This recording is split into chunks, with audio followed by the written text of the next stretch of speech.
Fucking weird as hell. Adult muted? I see he's muted. Wow, that's 11. Weird. Like, I feel energized, but I was running late.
Oh man, already. Yeah, man. We chose this time because of you, Logan, for sure. This is your choice. Yeah, you said 11:30 can work for me. 12, I don't know. 12 was a bit too late. I wake up early. I had to pick up my wife, and then she's like, I want to go get lunch, and I'm like, fuck, we gotta hurry up. And freaking Perry picks the time. He's not even on time. Troy Perry, can you for the crowd, man? Let us know what time it is. Like I said, this is experimental. Right now, introduce yourself too, because I don't know who you are, bro. He's been here before, a couple weeks ago. He was here. I never heard of him. I was literally on like a couple of weeks ago, but right now it is 3:45 a.m. Why are you awake? Because he's on the other side of the globe. He's on the other side of the globe. So, I appreciate you being here, because I was like, hey, like, is that gonna work? I'll see how I go, but yeah. You got work in the morning? Or no? It's Sunday here, so I don't work on Sundays. So. That's crazy, bro. All right, well, I mean, I'll try to, keep it. I mean, I don't. It's just like a lot of us, I think, in the podcast is like Eastern time zone, right? Yeah, we're all East Coast. We're on the East Coast, so it's respectable here. But if you're in the West Coast, it's 9 a.m, so chances are you're not, watching.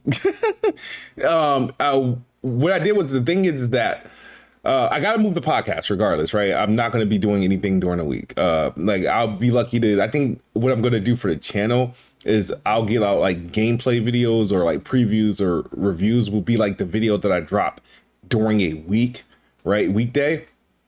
And then as far as podcasting, Weapon was already on Sundays, so it doesn't really impact me.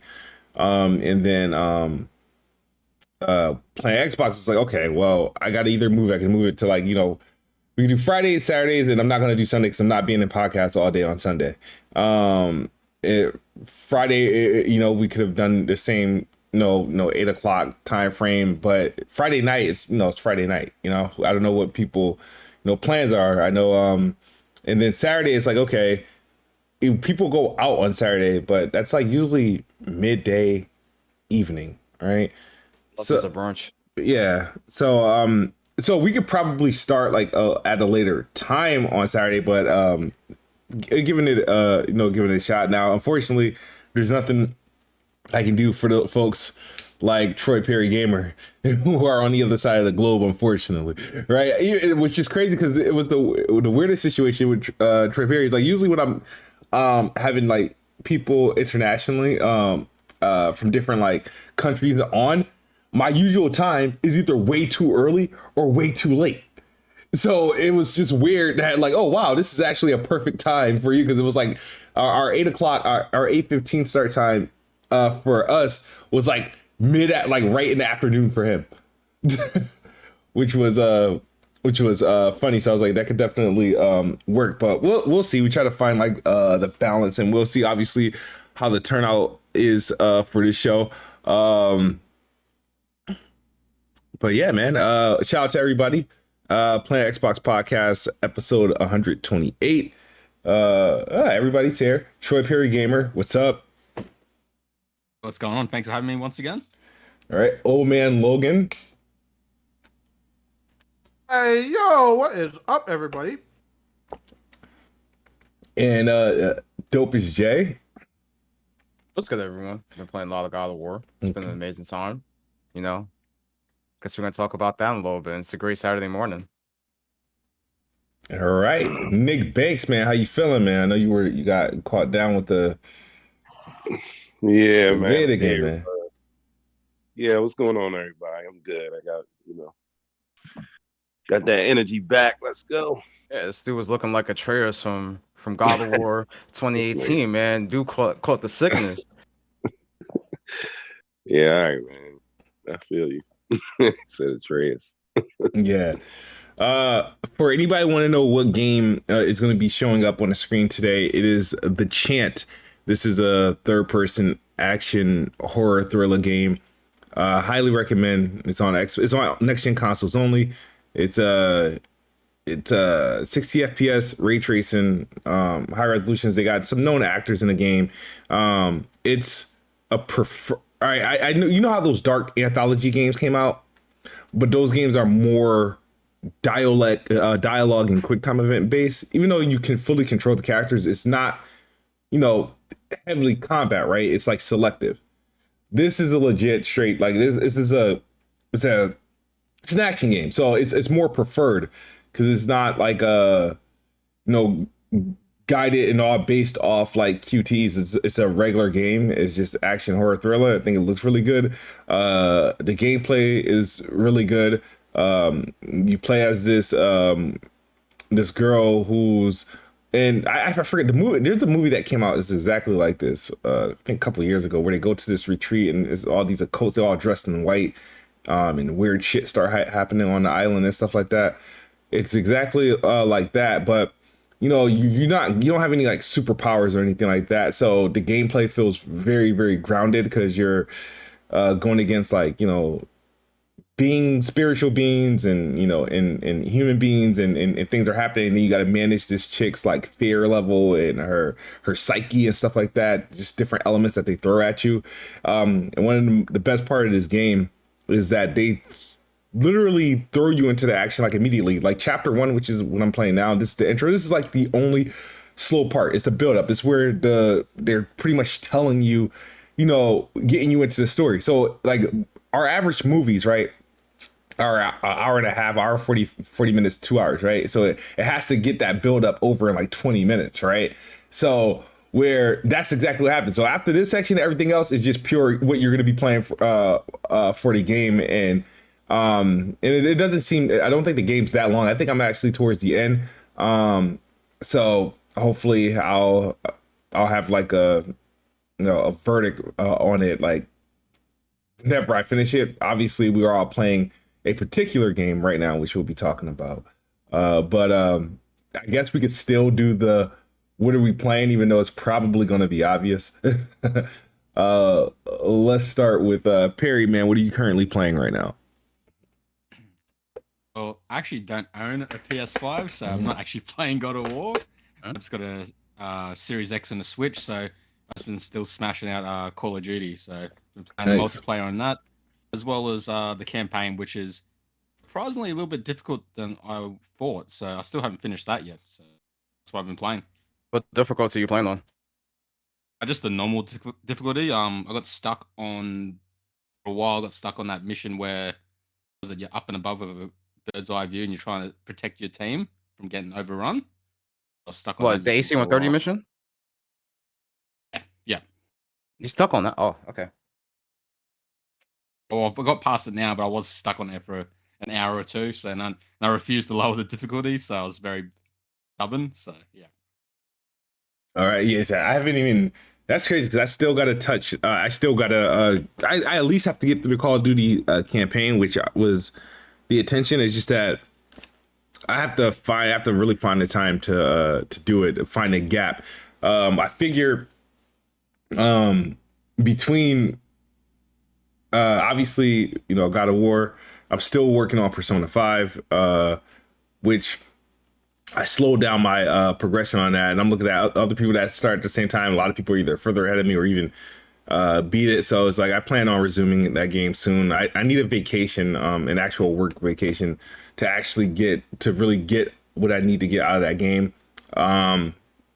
There's I said God of War, Persona. There's this game, the Chant, and Call of Duty. Yeah, I don't know where. And then like next week, just a couple games that I'm actually looking forward to coming out that we'll be probably talking about soon.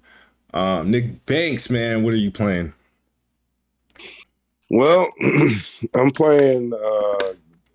I'm actually playing God of War right now. Mm-hmm. I just got finished the first Atreus mission, but I'm playing that. Before that, I was playing Ghostwire Tokyo. I'm kind of liking that. Mm-hmm. So I guess I'll get back to that after I finish God of War. I'm still working on that on PC. I keep dropping it. I know everything you need to know about that game. But the worst part is that game is the main story is only 6 hours long.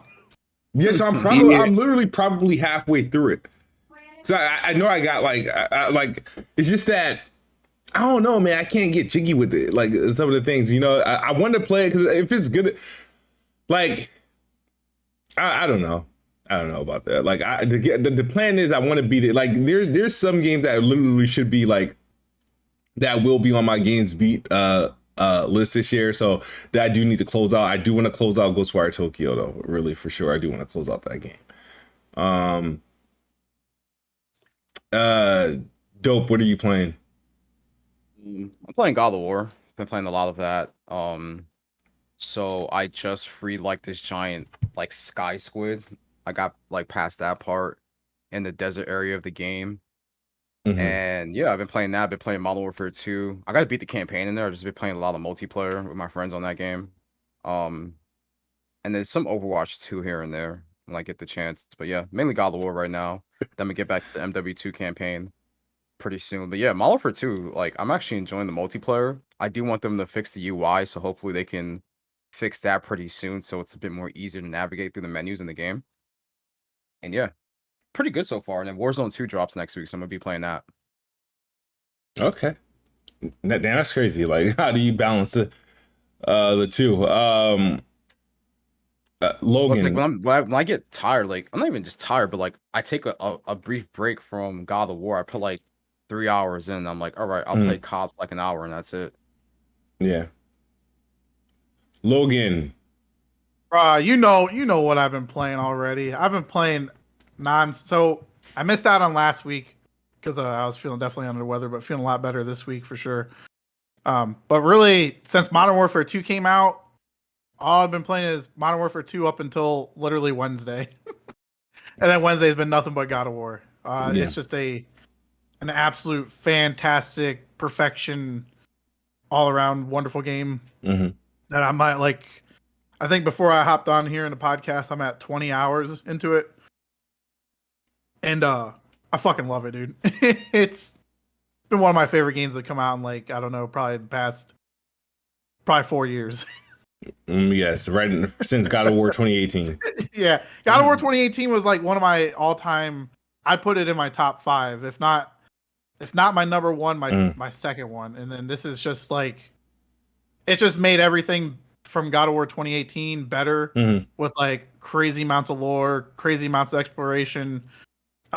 Usually I'm not big into searching open maps and stuff like that, but something about, I don't know if it's just because of I'm a big fan of Norse mythology and stuff like that. Yeah. And so that pulls me into this game so much more because of how in depth it all is. And the dialogue as well. Yeah, the dialogue, the conversations between the characters, when you're exploring is very good. The cutscenes are fucking top notch. Just all the stuff that you can do in the game, from the combat, the exploration, just everything.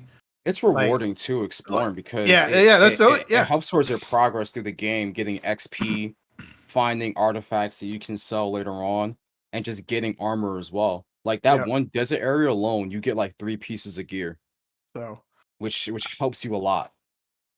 Yeah, so yeah, I'm playing that game too, but I played the day of release, like after work, and then I played again this morning before the podcast. I think I got like a total of 4 hours in the game, so not too long, honestly, that I have into the game. But what I've done so far, I fought, and I don't think any of this is like spoilers, but I fought the little horse shit, right? The horsewoman.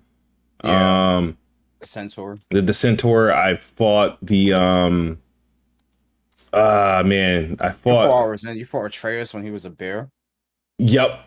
He dropped no, you spoilers. just drop. Honestly, like let's not. People see it. Like, people see it. I'm sorry. I don't think we need to be like dropping shit like this.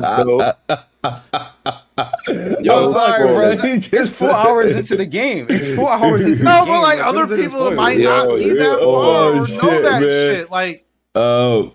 All right. I tried to be like vaguely about gonna, like I didn't talk about where I'm at I'm in not the gonna game. spoil too much. Who I fought. I mean, if anyone's gonna spoil anything, it's gonna be Ole Man because he's the deepest into the game out of everyone. I'm not. He's gonna say like, something. listen, He's bound to what do say you something. What What do you mean? I'm not saying, dude. I'm not talking about anything story wise because I don't want to spoil this shit for anybody. Yeah. I don't want to be that guy, dude. Like God of War, I've been waiting for this shit for years. I'll say this now. I talked in the most vague terms. How many I years? talked in the most How many vague years? terms. Like 4.5? Okay, yeah, that's not a long time. So It's not a long time. I got off of like, so right now, like what I've been doing, like, you know how like obviously they do their little hints at, hey, we can go and like right now I'm on to like I guess I'm on a mission to try to free Tyr. But I'm in the boating section. This is the wetlands, right? And what I did was I took care of all those what's those things that we emit smoke into the sky. Those towers. The towers. Yeah. I did all that, and then I've got onto that big ass. I think it's a turtle or tortoise, whatever that animal that rolls out of the sea that you have to free. Yeah. You have to free it. Yeah, so right now I'm on that. Like I freed 2 of his fins. I got to free his tail, and then we'll see what happens. And then from after I do that, I'll go and finish go to the main quest that I'm supposed to do over there. But there's some other like parts of that area as well that you can explore to get some items. Yeah, good game, great game. God of War Ragnarok is like I wasn't a fan of 2018. I thought 2018 was overrated, and the issue is I love the graphics, I love the gameplay of 2018, and I love the story of 2018. My issue with 2018 is I felt like the boss fights were the boss fights and the enemies, there was no variety in enemy types, and I'm like, why was this like overlooked in reviews? Because I was like, I played games that done boss fights and variety of enemy types and changing the way you play. That was better. Overlooked. That was one of the things that a lot of people talked about. But they claimed it to be game of the generation though because of that, and I don't. No, nobody said that it was game of the generation because of that. That was voted IGN game of the generation. No, yeah, but there was other reasons why I got the game of the generation. It wasn't because of the enemy types. Like that was a complaint, right? That was something that people brought up. Said, "Hey, you're really only fighting just a different version of this, enemy." Over and over and over, right? That was the thing that was brought up, and they addressed that 100% in this version. Yeah, absolutely. So right now, the 4 hours I played in God of War Ragnarok is already better than the entirety that I've played of 2018 because I fought so many different enemy types already. It's like, you know what I mean? Yeah, they definitely didn't skip out on. They took that to heart, that people complained, and brought that up. And like I have not fought like the same boss, like the mini bosses and stuff. They have not been the same whatsoever. Because that was one thing 2018 did was recycle the same mini boss, just like a different color, essentially. They definitely mixed it up for sure, and that was disappointing about 2018 because in older God of War games there were so many different enemy types. Yeah, you had like the big scale levels and stuff of of older God of Wars was like kind of missing in 2018 as well. because you'd have like some levels it seemed like the entire level was a boss fight where you were like literally traversing giant enemies. So, but this one they kind of upped the scale, I think, of some of the bosses that you do fight. Yeah, I mean, Kratos still falls like a log, though. Like his dying animation is just still stiff. It's like a tree falling over. I haven't died yet during my playthrough. No, I've died because I mean I've had like I had some close encounters. The problem I haven't died yet. The problem is I wanna like parry, and I guess I'm not a fan of the timing of the parry. So I'm taking a lot of damage when I shouldn't. So is now I figured, you know, until I get the parry down, I'm just gonna just dodge out of the way. To avoid the hits, and that's pretty much what I've been doing now. But like that's the only reason why I was like, because I'll be getting into these battles and I'm like, what, am I dying? And then he falls like a log. But good game, man. I wouldn't be surprised if it gets Game of the Year. It's like I think God of War Ragnarok and Elden Ring, they both did delivered in you know, with Elden Ring delivering a best game from software, the best of their craft, and then God of War being game of the generation, and them you know making a better version of the game they made a couple years ago, which is difficult to do. So I wouldn't be surprised or bad if they did it. But the funny thing about it is that if you think about it, right, Game of the Year 2018 and Game of the Year 2019 were 2018. Horizon can't take a break. 2018 was God of War, right? 2019 was Sekiro from Software and Sony Santa Monica, and now they got a clash this year. So, like, ultimately, who you think wins out? I think God of War. Yeah, I think God of War will, because, mind you, I'm not like going to discredit like anything that Elden Ring done, obviously, because I'm not big into Souls games, so it doesn't hit what I would want out of a game. But I think God of War 1 is just going to reach more and have like more impact, I think, to the masses, especially like the people that are in control of the awards, essentially. It's going to hit with them more than, say, Elden Ring, which is you know, a very niche, like you have to be into those Soulsborne games. But Elden Ring did bring in a more of a casual audience. You know what I mean? A lot of people, you know, it brought in a more casual audience, but the casual audience isn't the one voting this in. You gotta look at the reviewers are the ones that nominate these games and put them in for these awards. We have no say in that. So you could have, you know, Elden Ring to be a top seller of the year. Yeah, right? but the thing is, those same reviewers who gave God of War, you know, in 94 were the same reviewers that gave Elden Ring in 97. You know what I mean? Those same publications, like, you know, still gave the game that high. I can see if it was in 89 and but just very popular, like, you know, like how like a Spider-Man or Ghost of Tsushima, they were, you know, high 80s games, but very, very popular. But you know, at this point, From Software releases a game essentially every 2 years, and they've gotten gradually better. Sekiro was the one to finally get its respect, like, to that degree, and then Elden Ring was like that, was pretty much the how can I say this? Is like it was definitely an outlier for sure. Yes, I didn't anticipate Elden Ring to have like this impact that it did. Like, it's so popular. It's a wildly popular game, and like I don't think that game is necessarily niche anymore. Yo, like nor is the genre. Yeah, because the crazy thing about Elden Ring, I went into it when I was playing.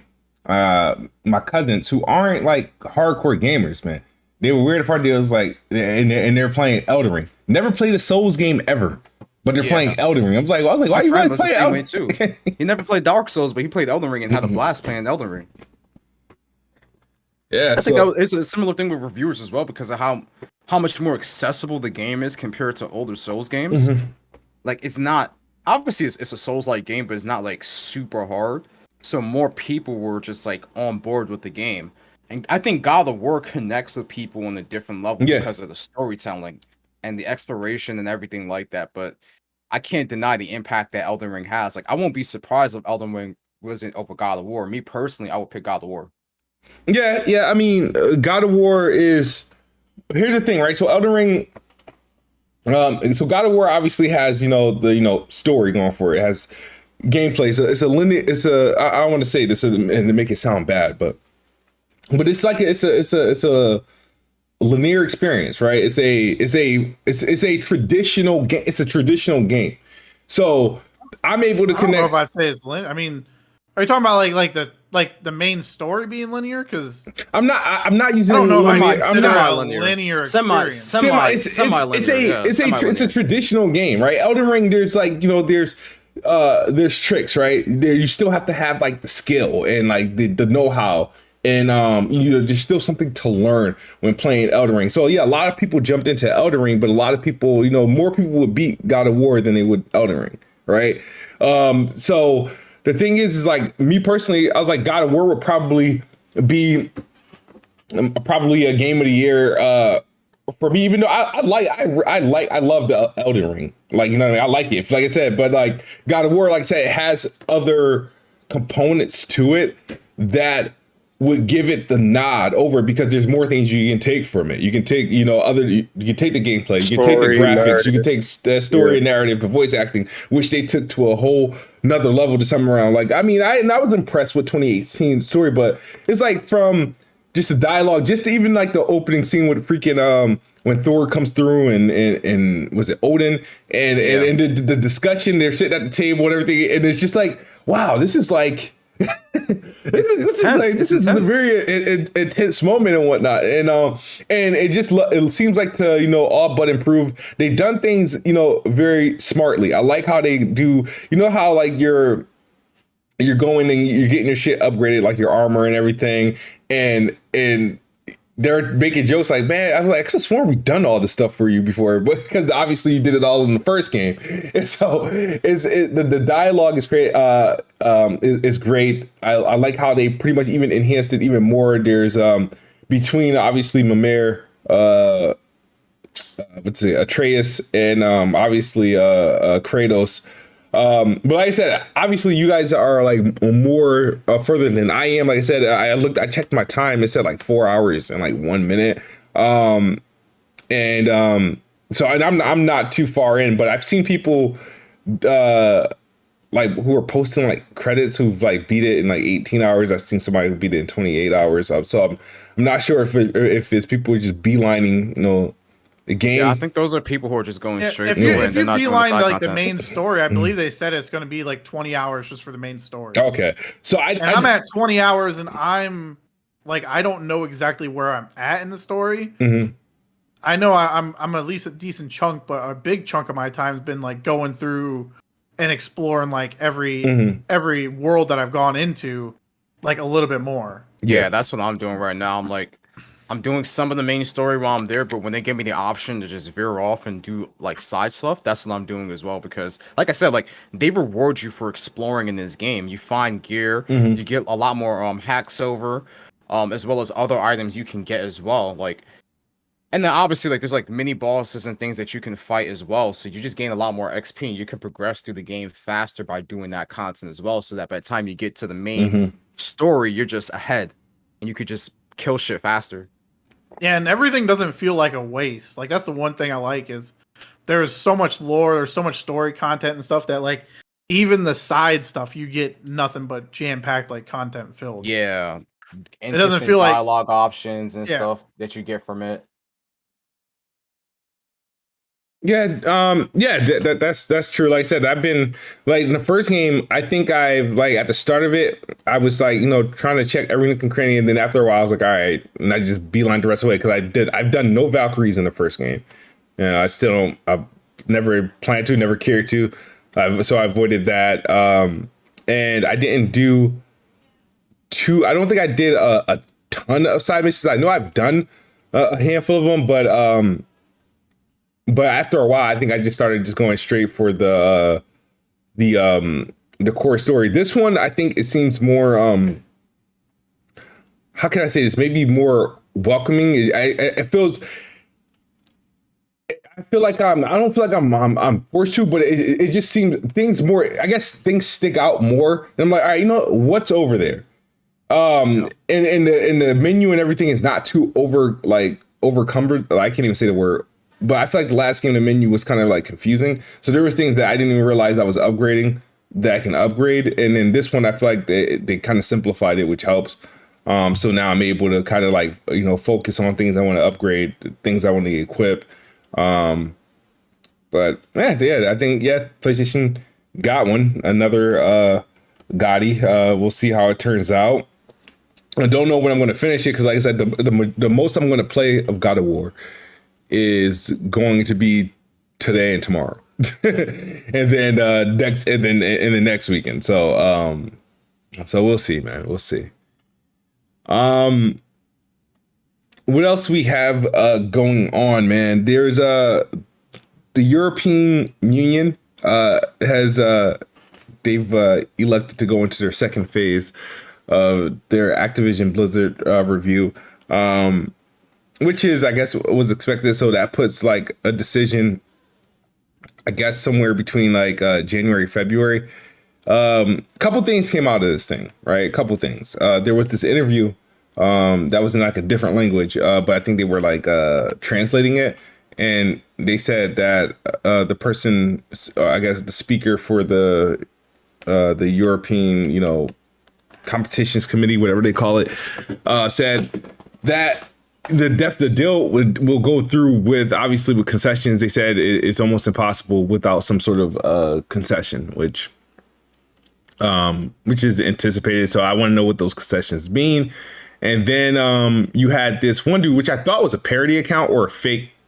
A fake, how everybody's getting, it's not fake at this point though. How everybody's getting verified. But no, are you talking about that guy from that actually like works at Yeah, his was a real account. He was the real account, and he tweets like that shit like that is annoying. I gotta read what he tweeted because he said my PlayStation. Yeah, don't get me wrong, I love PlayStation, man, but like this dude out here like my PlayStation, you ain't taking no Call of Duty away from my PlayStation. Like my Crazy. God, bro, like you as a public figure, yes, out, his like, name is. I don't care which way this deal goes, but you as a public figure, and especially in a government like way, to sit there and tweet out my PlayStation, it shows the bias of how you really feel about the deal, and how obviously you don't want it to go one way. Yeah, this dude says. So his name is Ricardo Cardoso. He says the commission is working to ensure that you will still be able to play Call of Duty on other consoles, including my PlayStation. Mm-hmm. Also, on our to-do list, update stock pictures. These gamers have wired, because he had a picture that had wired controllers. That wired. My thing is like, bro, like, come on, dude. Like, I hate to say this. I know we got a lot of European watchers and people from the UK, in the community. But y'all some fucking weirdos, man. I'm sorry, bro. Like, because I was like, yo, what is going on with them, bro? What kind of like hypnosil that Sony has on that fucking part of the ocean? I don't understand it. I do not understand it, bro. It's Jim Ryan. It's Jim Ryan. He got them in the chokehold over there. Like, them motherfuckers love him. They don't care. They do not care. It's like, I'm not gonna lie, you kind of correct with that, because some of those dudes on Twitter are some of the weirdest guys I've ever interacted with on Twitter. This side of the ocean, that shit is fucking weird. Yeah, so I don't know. Like this is probably the thing is though that bugs me about this whole scrutiny of this deal. Now, we understand there was going to be scrutiny over the deal, obviously because of the company, the size, and whatever the amount of money that they're spending. And it's like, it's expected, but I think people got to be honest with themselves. They literally, because I feel like they're reaching for straws, even though it's supposed to be scrutinized. It's actually hard to scrutinize this deal the way that they're saying, for the reasons that they're saying they're scrutinizing it, because of the market. Look at the market conditions and look how everything is. You really get, and every time one of these regulators bring up exclusives and foreclosing a game out, I'm like, yo, bro, have you not looked at, like, where have you guys been all of these years? That shouldn't be an argument. It shouldn't be an argument at all. Now, if you want to say, I wish one of these regulators say, hey, we gotta, because this deal is too big. I'd rather them look at it from a job perspective. How many, people are like with the merger of this, the potential of how many job loss or But if they keep talking about Call of Duty and games being exclusives, and then they keep mentioning PlayStation, and then they don't see the fact of how many games are exclusive to PlayStation that aren't even owned by PlayStation. And it's like, bro, if you're going to look at it from a competition standpoint, then this deal should have went through fucking the day it was announced. But if you're going to scrutinize it for the real reasons of what could potentially happen as far as job loss and all the other things that come with mergers and acquisitions, let that be it. If you want to do it exclusively because of the amount of money that's being divvied out and whatnot, yeah, look at it for that. Be honest and tell the people. But when they start pulling the strings, dude's talking about the operatings in the Windows. We're afraid that if Microsoft acquire Activision Blizzard, people are going to buy will shy away from buying fucking PCs without Windows. Linux PCs? Do they even sell those shits? What do they call those things that I only know if Linux. Yeah. Are those popular? I don't get it. Really? Oh, well, hey, this computer system doesn't have Windows, therefore it won't have Call of Duty, therefore I'm not buying it. What? You want people to buy Chromebooks? Is that what this about? Chromebooks? Because I don't understand that argument. It's the weirdest scenario. So I think a lot of these people, if all goes well, I expect Microsoft and their lawyers or whatever to dog walk a lot of these arguments because they're pointless, especially when they come up with shit like that. But it's just weird. And I know the dude from 2K came out and says there's only really one company that's really bothered by this deal. We all knew who he was talking about. So I thought that was a little funny. Anybody else got any thoughts on some of the talking points that came out over the past several days? Just want to see what happens. That's it. I've said what I have to say about the deal. Yeah, honestly. So it's just waiting on what that verdict is going to be around January, February of 2023. I think it's going to go through, but obviously we knew there was going to be a lot of challenges along the way, and we're seeing it now. So, yeah, it's just good to see, man, how this Call of Duty and this Call of Duty means a lot more to PlayStation than their exclusives. I'm gonna be honest. Yeah, I'm just surprised by that, man. But that's all. Yeah, this Call of Duty this is the best selling Call of Duty ever, right? Yep. It's actually outsold Vanguard already. And Vanguard, it's the fastest selling in 3 days or something like that. Yeah, it's the fastest selling out of the franchise. Yeah, it's insane. This game is popping off in a ridiculous way. It's very popular, especially on from social media, TikTok. It's insane. From what we were told is that people were refunding it from PlayStation. Yeah. Oh yeah. You had a lot of guys talking about they're refunding the game, and then they went buy the game again. And then they went and bought him. It's okay, man. It's okay, man. We knew you guys were gonna buy the game. It's all right. It's Call of Duty. You guys love it. Yeah. Canceling pre-orders. I'm canceling my pre-order just to buy the game again because they don't want to miss out on all the fun. And I'm sorry, the PC guys were the biggest frauds in this. Oh yeah, this is one of the $70 best-selling Call of Duties on PC, and it's $70. Oh yeah, Bless ain't buy it. Bless ain't he ain't buy it. He ain't buy it. Yeah, I was about to say where that mother. He bought a 4090, but doesn't want to buy Call of Duty. He can spend $1,600 on a graphics card, but can't buy a game. He's got to pirate all of them. Yeah, he bought a 4090. Yeah, he bought a 4090, but he doesn't want to buy a $70 Call of Duty game. Also, he needs to upgrade his monitor, but he's waiting for OLED monitors. What kind of a monitor does he have? 1440p, 144. So he has a 4090 with a 1440p monitor. Wow. Okay. Yo. Peasantry. Wow. Come on, man. If he wants to have me, I'll ship him my monitor. Yes, sell him one of your 4K monitors. I know you got a shit ton of them. Yeah, I got a monitor. I should have a freaking 4090. It's a 4K 240 hertz monitor. 240 hertz. Yeah, you should definitely have a 4090 from him. He was trying to say you don't even have a good 4K monitor. Like, yo, I have one of the most popular 4K monitors on the market. Stop it.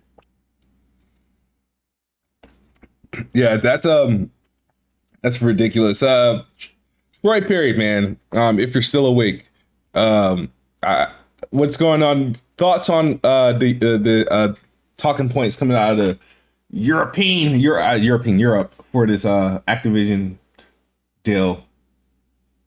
There's so many like logistics regarding everything with it. In terms of obviously everyone's all on their hands about, is Call of Duty going to be exclusive to Xbox? Mm-hmm. There's so many other like big games that come with the deal. Like you got what was it, Diablo? Yep. You got even the mobile gaming. You got like Candy Crush. That's a beast in itself. So there's a lot of other moving parts that will make the deal, I guess, a bit more complicated than what we think compared to the Bethesda deal when that occurred. So it's going to be time consuming, but yeah, I don't see it being denied. Like I feel like the deal's on through no matter what. So I'm gonna say this: I hope they keep the focus on Call of Duty, because at the end of the day, right? If the only concession is that you have to make, let's say they make the concession that Call of Duty has to remain on, PlayStation, which they're going to do it regardless for the next like several years. Maybe they put like a 7-year time on it, or if they put a cap on it, like a whole freaking like. Right, it just has to be permanent multi-plat game, right? Okay, I would do it. This is why I would do it, right? If I'm Xbox, because all the focus is on Call of Duty. Activision Blizzard has a ton of other IPs that you can make obviously exclusive that they don't care about. Everything's about Call of Duty. Once Call of Duty is Xbox property, right? They don't gotta release them. They don't gotta release them annually. Or what they can do is break up the Call of Duty name and just start using making Call of Duty games without the title Call of Duty. Like, if you think about it, right? Black Ops doesn't need to be Call of Duty. It could just be Black Ops. Modern Warfare is damn near, it's just Modern Warfare. If they literally, obviously the Call of Duty branding, the title, it's what really sells it. It's hard to do it. But the thing is, but a lot of these games, right? The Black Ops, the Modern Warfare is recognizable on its own. So, I mean, if they want to walk around, or they just create a new freaking military shooter IP and just call it something else, and then let that be the new freaking shooter. Let it literally be Call of Duty with a new name. But they could just make like a spin-off series. Yeah. Xbox and PC exclusive on the same engine, and that's it. They don't have to call it Call of Duty, but it's a spin-off. Yeah. Agreed. That's moose. I would definitely, like I said, if this is all really about Call of Duty, it's like, all right, yeah, fuck it. They get like keep Call of Duty. I think what they shouldn't do is like force like what shouldn't happen. They shouldn't have to be forced to put this shit on other subscription services, because that's the whole point of the deal, is to have something unique in their subscription services that other subscription services don't have. Disney's allowed to do that. Netflix is allowed to do that. PlayStation obviously is allowed to do that. All these subscriptions, Hulu, Amazon Prime has NFL. Right? Wait. Death Stranding is in Game Pass. Now we stop. Yeah, Game Pass for PC, but yeah, so like it's like all these other services are able to have that ability. So I don't think they should be able to take that ability and like from that. And I think these regulation stuff is stupid. It's just weird to see like, oh, I have all this money, I can afford to buy whatever I want, but you're telling me this is what I can and can't spend my money on. Like I don't understand that concept. It's either capitalism or not. Like, you know what I mean? I don't understand that concept. If you got it, you can afford it. You should be able to buy it. So that's just my thoughts on that. But we can carry on. So there's a Control update. So Control 2 is next gen only, right? Yep. It's being done by I think Remedy, but the publisher is going to be 505 Games again, right? Yeah, and that's and how it's it was being with co-developed with 505 as well. that's how it was with The first one. the first one. The first one. Okay. So I know they've been talking up the game recently. How far do you guys think this is off? Like how far off? Mm-hmm. Which I think Alan Wake 2, I think slated for next year, isn't it? Did they give it a Yeah. 2023 or Let me or see. I could have sworn they gave it a 2023. Like, Yeah, 23. They haven't said specifically when in 23, but it's 2023 for right now. I figure May, like summer, fall, 2023. Yeah, they're working on a lot. Yeah, looking for. I'm looking forward to Control 2. I thought the first game was okay. Like I have no issues with it. I just didn't like how everybody was like pretty much capping for the game, like it was like the best of Remedy work, and don't realize that the Quantum Break was essentially existed. It was like almost the same game, which to me I felt had better graphics and better enemy types. It was a little bit more diverse. And pretty much to spawn the development of Control. I'm almost certain they're in the same universe. All of Remedy's games are actually like in the same universe because Alan Wake is in Quantum Break and Alan Wake are in Control. I want to say there was even references to Max Payne. Mm-hmm. But they always Max Payne they always put little they always put little tiny like Easter eggs in their games that like connect all their universes together. I know Alan Wake was mentioned in both Quantum Break and Control, right? Yeah. It had a presence in like both games, Alan Wake, so but yeah, looking forward to see what they're doing. Dope. What else do we got here on the horizon? There's there's a couple other releases that we have going on as well in the coming weeks. So like earlier I mentioned how we have Warzone 2 coming out. Mm-hmm. Obviously Modern Warfare 2 is selling like gangbusters and it's the most popular game right now outside of God of War. So that's coming. Pokemon is coming as well. So whoever's interested in playing Pokemon, you have Pokemon coming out, new region and everything. That looks pretty cool. Pokemon, this Scarlet and Violet, November 18th. Okay. Sounds about right. Is there a Pokemon game every year? That's how it's seemingly the be right now. They did the remake. The remakes came out last year. And then you have this region. And then the year before like was Sword and Shield. So yeah, they're being very consistent with their output. Okay. There's also, all right, so there's this game people were making fun of. People have been praising it, but it looks like a 2D game. It came on Game Pass, like Vampire or something. Any of you guys played that game? I've been playing it now. Vampire Survivors. Who's playing it? No, I thought you said you're playing it now. Okay. No. Gotcha. I've installed it, but I haven't played it.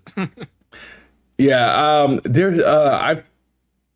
I saw it and I was like, okay, I get it. It reminds me of Crimson Land. I don't know if anybody played that. It's like a twin stick shooter, and you're just shooting like hordes of like oversized insects and just racking up points. I mean, I'll give it a try, but like not anytime soon. I need them like I'm not a fan of like games with that old school visual style. Like it just, I don't know, it annoys me. What, 32-bit? Yeah, man, like those 8-bit, like whatever they call them, like it's just like it's like, dude, like all this technology you got and you still making games looking like that. Like, come on, man. I understand it's like the nostalgia, and people using it. I mean, they're probably easier to do, but like I don't get. There hasn't been a game. I don't think I've gotten through a game in the last 10 years that looked like that. Actually, I have a problem. Like games like that, I have a problem keeping my attention. Yeah, it gets I think boring. I think you might like Katana Zero. You know, Dead Cells. I like a Nah, few I of didn't them. like Dead Cells. I dropped that game like a bad conversation. Nah, Well, I hey, ain't gonna lie, man. I need my games to be like they gotta be 3D HD. It's like Like relatively modern. Like if you can do yeah, like the whole yeah. like retro aesthetic, but make it more modern. There's like this one indie game, I forgot the name of it. That does like the 8-bit thing, but it looks really, really cool and interesting. I forgot the name of it, but There's a game something coming like out. that. There's a game coming out that's doing that. Replaced. Replaced, yeah, Yeah. Replace is one of them as well. Replace looks really cool. Echo Generation, the RPG game, does that where the game looks super clean, right? It's like it's a little bit of like 8-bit mixed with like current cartoon style graphics. It's an RPG. The only thing is, I would play a lot more if the difficulty scaling wasn't so erotic. Like that's the thing about turn-based RPGs. You turn left, get a fight where you find people within your level. The next turn, you fight people 50 levels higher than you, and it's like impossible. The other game that does that is Udican Chronicles. It has like a nice mix of old school and new school graphics, where it makes things pop and stick out. So like when people get creative with it, I definitely, I can deal with those games, but like those like home to the core, like feel like I'm playing a Sega Genesis or Super Nintendo game just for the hell of it, because this is within, if I have to deal with that, then I usually like turn away, so. But there's also, so next week 2 games come out, and I'm probably a little bit ahead of myself. I think it's like maybe a week and a half. Evil West comes out. They showed off their co-op, which is just, from what I saw, it's just 2 versions of the same character, because it's a true to form like regular like single player game, but they wanted a co-op experience. So you have Okay, so Evil West is on the 22nd, so Yep. that's the following Tuesday. Yep. And then the following, also that same day, Gungrave comes out, which is day 1 in Game Pass. Which so those are 2 of the games I was looking forward to for sure. Evil West, I think it's like a $50 game. Gungrave, I think is also like $50 with us in Game Pass. Pentiment comes out this Tuesday, which is the next game from Obsidian. They're starting to talk about it more. The game has gone gold. Now, In Exile, I don't know if you guys follow In Exile, but they do literally like these videos for each game that's like, I guess that's going to Game Pass, or if it's come by Microsoft. They literally do like a little short clip with that upcoming game's like theme, and it literally plays as like a marketing video, which people with this Pentiment one, people were clowning because it was like In Exile doing a better job marketing this game than Xbox is as a whole, which is true. I don't know if anybody see the little trailer that they made for it. I haven't seen it, no. Yeah, I haven't either. Yeah, it's on Twitter. I think I've retweeted it, but like I said, my thoughts on Pentiment, like I said, it's one of those type of games. It's like I respect Obsidian because they got a lot of talented people. They look like they're gonna be like one of the workhorses for Xbox and being able to get games out. They've been able out the bat, ever since the acquisition, they've pretty much either revealed or released like 4 games. Obviously there was Outer Worlds, there was Grounded, now there's Bleeding Edge. well, that's Ninja Theory, Bleeding Edge. Oh, hell yeah, that's interesting. Like now they got Pentiment, Avowed, and Outer Worlds 2 is on the way. You're working on. So when those are the 2 games, so it's like yeah, Grounded, Pentiment, okay, you know what I mean? Those were games that were supposed to come out during the time, like in between their big games. And unfortunately, those games have to be like headliners, and they're not headlining type games. Those are like those in between fillers. So if Starfield was like still coming out and and Redfall was still coming out, I'm like, okay, yeah, you know what I mean? I think that game Pentiment would have got boosted because of the presence of the other two games. But when because those two games aren't there, or any other, major game isn't there to help boost its existence, I'm just curious to see how it reacts. And I'm pretty sure it's going to be one of those games that is pretty good, like for what it is. Probably score like a high 80, early 90s game. If a game like, what's that stupid game where you play as an actor and she was like fucking this dude on like stage? That was on Game Pass. What the hell that game was called? Immortality. Yeah, Immortality. That game was like a 90 something for I don't know what reason. And Pentiment is probably. I still don't know how that game got that score though. Because people probably kept doing that scene and masturbating every time. That's probably why. Yeah, like it's not even like I don't even know if I consider like I enjoyed it because like the actual like story and like trying to find like the clues and stuff was fun, but I would not put that like I think it was like a 96 or something like that. I'm like, yeah. What the like this isn't even that special of a game. Yeah, it's not even like that game. But it's like I don't even know if I consider this like a game, to be like completely honest. Yeah. It's just a bunch of clips and stuff that you would juggle back and forth and try to like put them all together. Right? Yeah, that was a weird one. Yeah, so I think Pentiment is going to score very high. But I don't know if it gains, traction, right? So that leads us to this topic.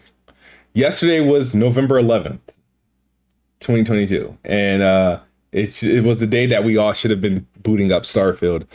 It didn't happen, so that turned into a lot of jokes that I've seen on Twitter.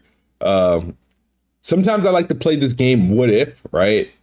Like some years ago, the year that Horizon Forbidden West came out and Breath of the Wild came out, Xbox was supposed to have this game called Scalebound come out, and it would have been like, wow, everybody's participating with like a game. Now I don't know how Scalebound would have turned out. It probably wouldn't have been the best scored one compared to the other two. It would have been booty. But it would have been at least present. It would have been an option. Now you look at this year, it's like, damn, what would happen? God of War being what it is, and Starfield coming out, and let's say it's what we expect it to be, right? What we anticipate. Like, let's say it's equivalent to on its release, right? And let's say I don't know like how well. I know Skyrim did very well, and I think Fallout 4. I think it was like.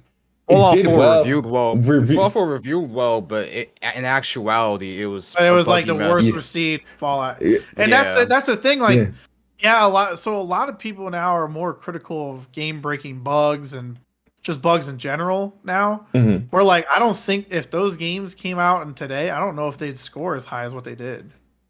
Yeah, I agree. I totally agree. I don't think they would. So that's the thing. If Starfield comes out and it's in the same mess as what Skyrim was when it launched, or Fallout New Vegas, Fallout 3, Fallout 4, if it's in any of that realm of like buggy, it's gonna tank it. Yeah, for sure. But that's the thing that Bethesda is known for, is putting out very buggy, unfinished games, and I feel like they're just gonna do that with Starfield, and it's not gonna get, crazy praise like what their franchises used to get.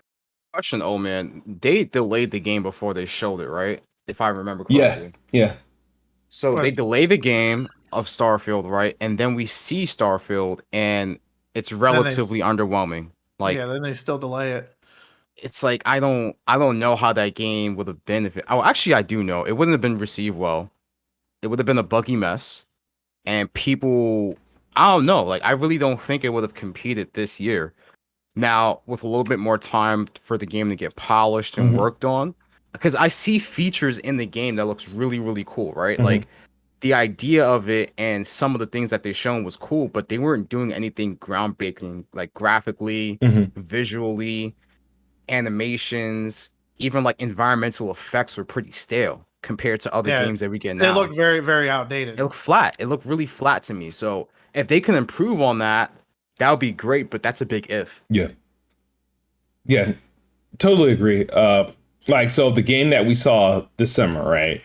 Yeah. Essentially would have been, let's say, the game that launched this year, right? If it launches in that state, what do you predict, right? Even though like it's a vertical slice. So, for example, like because even though it's showing wasn't as bad as Halo Infinite showing, because I didn't really see anything. Like you literally had to like zoom in and find like the errors in Starfield. I don't even. But we didn't really get that much gameplay though. We didn't get straight like Halo Infinite was 8 minutes of straight of non-cut gameplay. True. Yeah. So we haven't gotten that from Starfield. So Halo Infinite, believe it or not, largely Halo Infinite still looks like there sure with some like adjustments made, but it still relatively looks what that gameplay showed. And it landed at like the high 80s, right? So what do you think a Starfield of what we saw, if it released in the state that we saw it, would have landed at? I think mid 80s. Mid 80s, right? At the highest, because it's still like Bethesda, and I think that because of the hype that was leading into it, some reviewers had cut it some slack. But like I said, I don't think it would have been a playable experience if we got that game that we seen during the summer now, which is why they delayed the game ahead of time, because they understood that, and they seen the backlash that a lot of these games are getting now, and they say we can't deal with that. Yeah. So at the very least, it has to be a playable experience. Yeah. And Phil Spencer has like Todd's like back and whatnot, so they're gonna give him whatever time they need. Me being the person I am, and I still think like, I mean, as this year, we're at the end of the year, I still think this was like a horrible year for any console, any generation. Xbox beating its old failure of 2017 for that same feature, for that same title. So my thing is just like looking at that outlook and just like, all right, what do we have? Like, and then not having the ability to replace the game with anything. And it's tough, right? Because you look at the year, like, sure, the games have gotten better, like towards like the end of the year, and they're coming more, but like there were like extreme gaps throughout the year of like just relevant games. I gotta disagree. I mean, and I know because Logan, you beat like 50 games. Like I've beaten less than. But that's the thing. Yeah. It's I don't when you say it's like it's been a bad dry year, like I don't know where you're getting that from. I think there was a brief time where it was a little dry, but overall as a year, I don't think it was that bad in retrospect. Nah, I feel like where would you rank this year in the last 4 years? Probably, I would say one of the in the last 4 years. Yeah, in the last 4 years. One of the better years in the last 4 years. It's better than 2019. Really? Yeah. Really? Yeah. What was out in what came out in 2019? I'll tell you right now. Give me 1 second. That thing. Remember, Control came out. Standout year. Control was a game of the year contender in 2019. Right? Yeah, Sekiro. Sekiro came out. Didn't that Jedi Fallen Order? Didn't Jedi Fallen Order come out? I'm about to say, hold on. I was like, there was some handful of. There was some heat coming out in 2019. Yeah, Outer Worlds came out that year. Yeah, Outer Worlds. Devil May Cry 5, MK11, Modern Warfare 2019. Yeah, that was it. That was a pretty fire year. Gears 5, yeah. This actually you're right. This is probably the weakest year in the past 4 years. But it's not bad. It's not horrible. I mean, it's a weak year. This is definitely bad for Xbox. Yeah, absolutely. It's horrible for Xbox. But that's the thing, though. See, here's the thing, right? Even though obviously we all are multi-platform, like gamers, I primarily play on Xbox. So when the Xbox isn't participating, or if people who primarily play on Xbox, they're gonna feel it worse. You know what I mean? They're gonna feel it a lot worse. Then, like, you know what I mean? It's one thing because from a certain point, it was like, all right, not only is Xbox not releasing anything, but there wasn't no major third-party releases that was lighting shit up, like, for the majority of the year. We just all seen what happened with Gotham Knights. We all seen what happened with, I think Elden Ring was like that big punch that came out at the start of the year. And then everything Elden Ring just... had Horizon. and then you had Horizon, which was PlayStation. PlayStation had a healthy, extremely healthy year. Smart release year for PlayStation. Even when you consider, because the thing is like you have to do something. So this is where I say PlayStation has smart, healthy release year. What games came out? Was it Horizon, Gran Turismo, and was Gran Turismo this year or last year? Yeah, it was this year. All right, this year, yeah. so it was Horizon, Gran Turismo, and God of War for like new games, right? Then you had the Uncharted remaster, and you had The Last of Us Part 1 remaster. So you had these sort of villains, and then you had a third party exclusive in Ghostwire Tokyo. So they had they also had Sifu. Oh yeah, Saifu. I forgot about that game. And then the Stray came out this year as well. Yep, Stray came out this year. Yeah, so PlayStation had a healthy. I'm saying like PlayStation's had a fucking dominant. Yeah, but the thing is, I didn't like any of those games though. Believe it or not, with the exception of God of War is like really the only one where I'm like, all right, this is my vibe. But like all those games, like Horizon, I didn't like.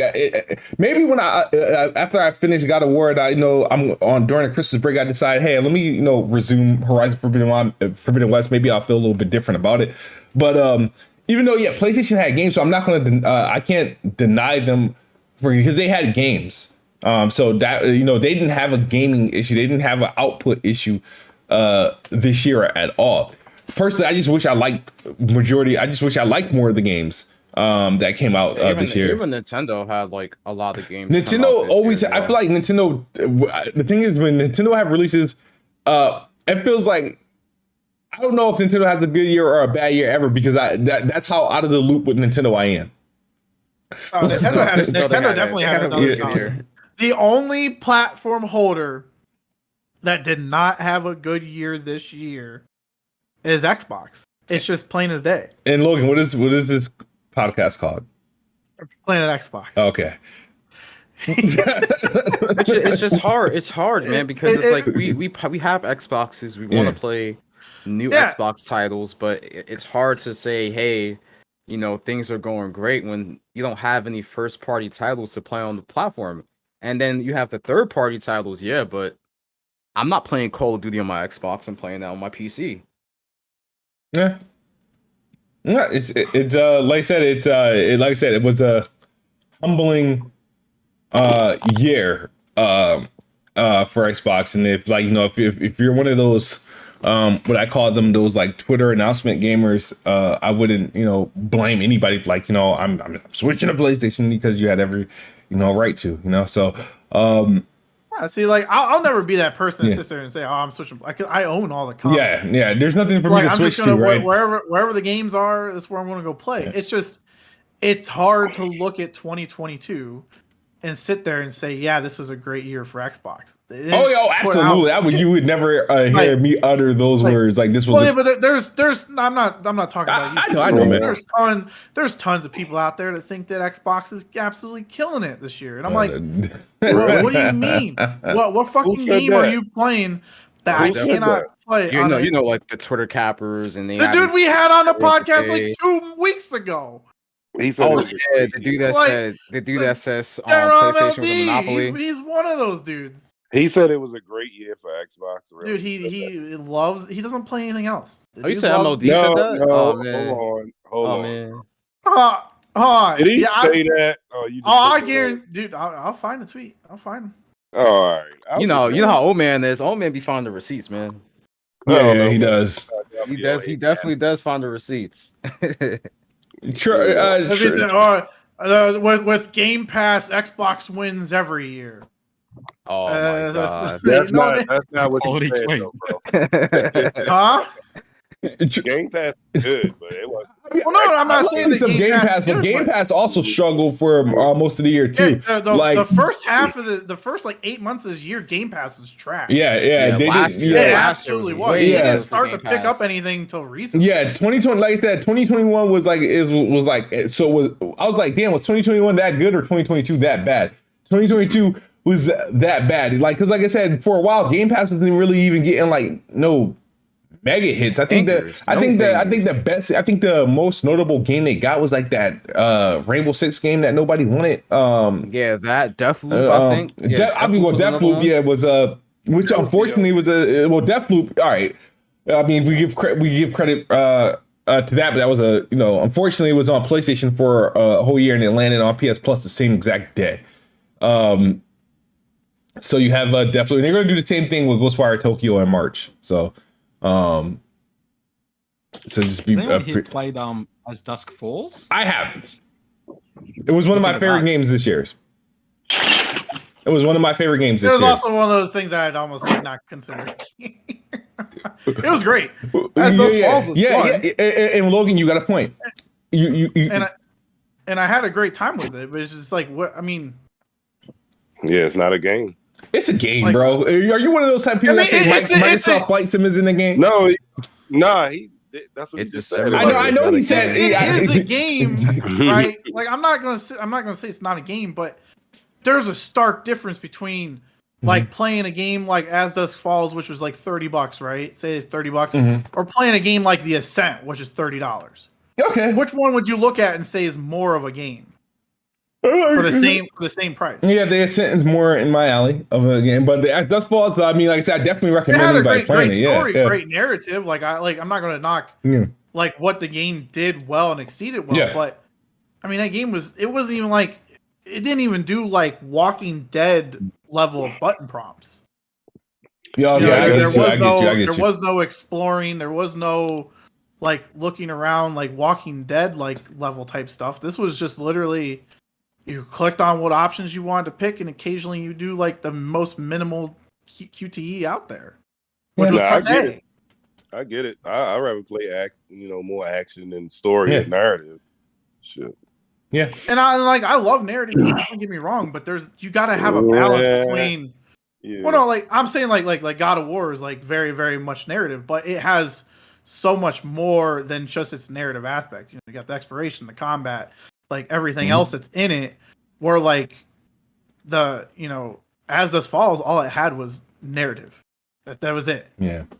There was nothing outside of that realm. All right, I just need somebody to go. I got to run to the restroom. So, Logan, Jay, carry me right quick. You got to run to the restroom? Yep. All right, so you got somebody in the chat. Tracy said, outside of God of War, this generation sucks for me so far. I don't know what to say. Generation? Yeah, he says the generation sucks so far. Let's talk quick here. So today marks the 2-year anniversary of the PS5, and like 2 days, what was it? 2 days ago was a 2-year anniversary of the Xbox Series X and S, right? Yep. It's like 11/10 and 11/12. I think those are the 2 dates. Dude, like I don't like. At least for my opinion, there's been a shit ton of great games in the past 2 years. So I'm not too sure. Like when people say like this is the worst generation, like what do you? I don't know. What's making it the worst generation for people? Because I would say, what's the expectation? What kind of games were you? Because I understand like there was a lot of hype around the game design aspect of like the way games are going to be made on these consoles. We haven't really gotten that yet, but I still think we've gotten very solid titles throughout these past 2 years on both systems. Yeah, the majority of them been cross-gen, but even then, the newer games that's been cross-gen have been very good on PlayStation 5 and Series X. As a PS5 owner, I don't know how somebody can say it's weak so far. It's too early in the gen, actually, because I'm gonna be honest, man. Last gen, it was a lot of duds, but I don't know, bro. Yeah, like when I look at the Xbox, like I mean, if we want to talk about like bad generations, like the Xbox One had one of the worst generations I think out there. Outside of I would say like the Wii U probably wasn't the best. Like that one probably is up there too, but the Xbox One just fell on its face throughout its entire like existence till like I think the Xbox One or the Xbox One X came out, but even then it was too late. They didn't really put out like a crazy amount of content once the Xbox One X came out. AfroSo made a great point. He says PS5 is way better 2 years start over the PS4. Exactly. Like that's I'd agree with that too. Because like the PS4, I didn't have like that great of a launch when that system came out. That was like it didn't have a great launch. So that was when I bought like Xbox One. I was like, its launch titles more appealed to me. But then by the end of that generation, Xbox didn't have shit. Yeah. Like they didn't have anything coming out. It was just like what the fuck? You had such a strong start, and then they just fumbled so bad. Like it's for like the investment definitely wasn't there, and that's what we're hoping can turn around this generation. Is eventually the output can be there with all the studios they acquired. Yeah, and that's what I mean. We're just playing this fucking stupid waiting game, which I'm kind of like hating it. Like I'm hating playing a waiting game. Like, well, that's what I was saying last week. I was just very pissed off with that because I'm like, we can't sit here and act like, yeah, everything is fine, but we haven't gotten any updates on titles that were announced back in 2020. Yeah, like when I look at because games get delayed, right? There's no way around that. Games get delayed, and there's no issues with that. The issues only lie when you have games like we have Redfall and Starfield, 2 big Xbox games, get delayed, and then Xbox has nothing else going for it. That's like my issue because people bring up, well, PlayStation delays, games and stuff. I was like, yeah, they delay games, but then they still have a slew of content that's coming out for their platform regardless of these delays. Yeah, because when you look God of War Ragnarok and Horizon Forbidden West, those 2 were games that were supposed to come out in 2021 and they didn't. And Returnal, Ratchet but they and Clank. still had a ton of other games to fill in that gap so that you didn't feel like you were missing out on stuff. Xbox does not have that right now. And so when I look at 2023, are they going to space out their releases? Are they going to because if they're supposed to be releasing all these titles like Forza and Hellblade, which I don't believe Hellblade's hit next year. I don't even believe Starfield's hit next year. Like there is nothing. I thought they should have delayed it to the spring because what they said February is Starfield. I think Redfall will be like spring. I think Redfall will Starfield. Yeah, Redfall definitely looks. They've shown more of Redfall than they have of Starfield, and the reason is because that game's more ready. Yeah. So Redfall is definitely going to be what we get before anything else. But the thing is, I'm looking. Redfall is probably a guarantee for next year. Forza is going to be obviously they never miss. They come out whenever they're scheduled, whenever planned. That's going to be spring of next year. So I know for sure we're going to get those 2 titles. Anything outside of that, I don't have any faith in. I just don't, and that's because of the lack of output that Xbox has shown me as a consumer year over year. Yeah, and then also not only just that, but like the lack of news surrounding those games as well. No updates, I want to know what the status of these games are because these are games I've been looking forward to for the past 2 years, and now it's like, okay, we're just sitting here in the dark, not knowing exactly what's happening. But like the original comment that was made about we're 2 years into this generation that hasn't been great. I think if you have PlayStation 5 and Xbox and the Switch, you're fine. Yeah, right? You have nonstop content coming. If you're a primarily Xbox gamer, from a first party standpoint, yes, it's disappointing, but you still have other games you can play that's been coming out this generation as well. Yeah. Oh yeah, absolutely. It's just like what do you put the weight on though the most? Because with Xbox you have Game Pass, you have a slew of content that you can get for a decent value. But when I look at that, I don't know if that's like you could look at that's a reason why to get an Xbox because you could save a shit ton of money by just buying an Xbox, subscribing to Game Pass, and just playing games through there. But it's like from this year, really, like the first 8 months, like I said, that Game Pass was trash. It was. Yeah, it wasn't great this year. It was they kept on putting out these, and I'm like, dude, there's like the fact that Gotham Knights wasn't on it. Or like kind of shocked Saints Row. I was surprised Saints Row wasn't there. I thought Gotham Knights would have been like a very good get. Now, mind you, that game I haven't gotten to play yet. I'm waiting for it to go on sale because it's just I'm just waiting for it. But for like that game, I mean that I don't think that game was like a huge seller, and it didn't get received well and everything. Like they could have put that in. Same with Saints Row. Yeah, Saints Row was another one that was like, but you know, Saints Row is what THQ, which has that guy. It's very he doesn't anti Game like Pass. Yeah, he Yeah. doesn't like it. So like that could be why. But I think Saints Row when it released, it was hitting its pre-order goals, but then I don't think it hit its sales goals. Yeah, it fell off a cliff. Yeah. We got Ham Solo. What's good, man? How you doing? What up, bruh? Oh, Good to be what's up, here. man? What you been playing, man? Oh man, so I've been playing Persona. I got about 72 hours into that right now Holy. on Xbox, and been playing God of War on my Nice, PS5. nice.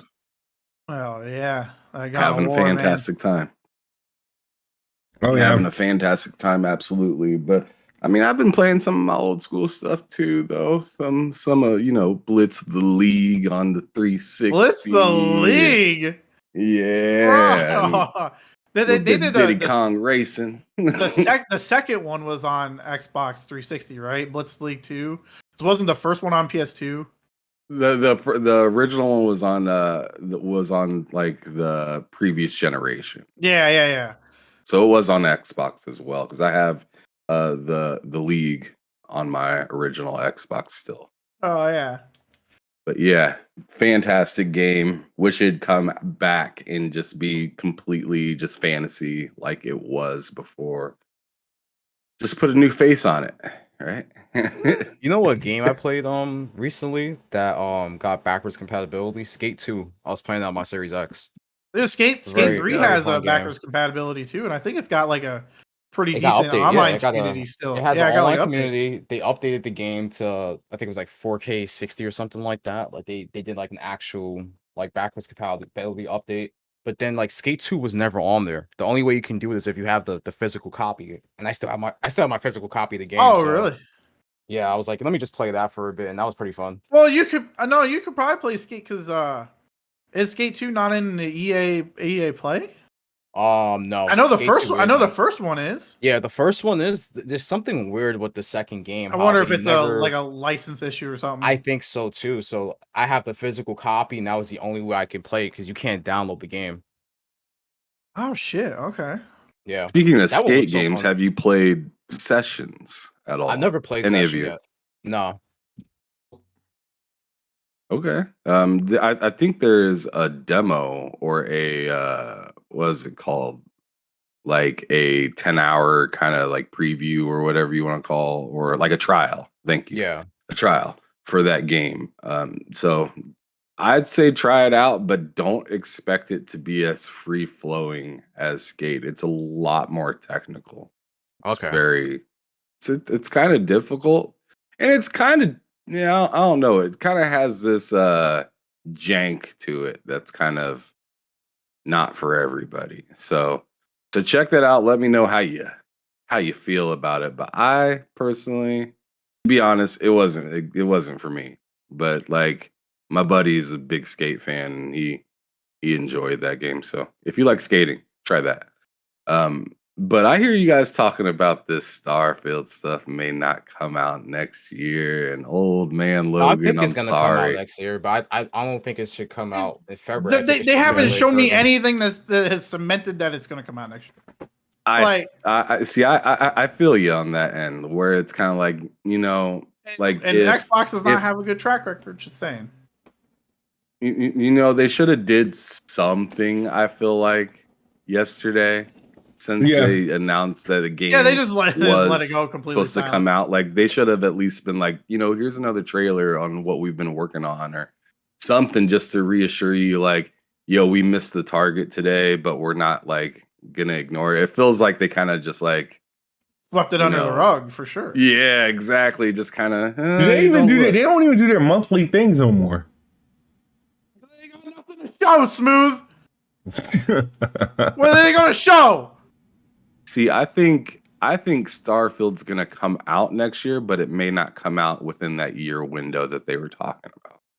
You think this is the next November game? It possibly could be, and I I would don't say see if why it's they coming would out, drop it in the middle of the summer. Yeah, if it's going to come out in 2023, it's going to be at the end of it. That I would agree with. Now, if it is going to come out, that is. Yeah, because I mean, like, this has to be like flagship kind of like a type of drop. And if you're not ready to do that type of stuff at the beginning of the year, you're not going to do that in the middle of the summer. PlayStation was just recently out here saying, yo, our sales are down because people are outside. Like I don't think any gaming company is trying to drop their biggest IPs in July or August or something like that. I thought it was really interesting that Ratchet and Clank dropped when it dropped on PlayStation, and the sales of that game haven't been insane for it to be one of the, first showpieces of what the PS5 can do without it being a backwards compatible game. So yeah, I think Starfield more than likely, and I'm wondering about Hellblade too, because see, I'm really looking forward to the Game Awards to let me know if Hellblade has made any progress. Yeah, because which that's the other thing. We've only seen the stuff that we've seen from Hellblade was literally at the last Game Awards. That was the last showpiece that we got. That was a year ago. What are they doing? Where is these fucking? They didn't show anything at E3 on it. Exactly. What is? And mind you, they didn't show anything at E3, and their whole thing was, well, we only show things that are 6 months out, right, or within a year. So you're telling me if they show Hellblade, right, and the Game Awards, again, is that going to mean it's going to be coming out next December, next November? We're going to have to wait a year for that. See, yeah, I think that where fuck Stable at? That was 2 years ago that they announced. I think that 1 year thing was only tailored for that Xbox show. I don't think it was tailored for other shows that they may be appearing on. So other shows, they had that roadmap though that they're we're only showing.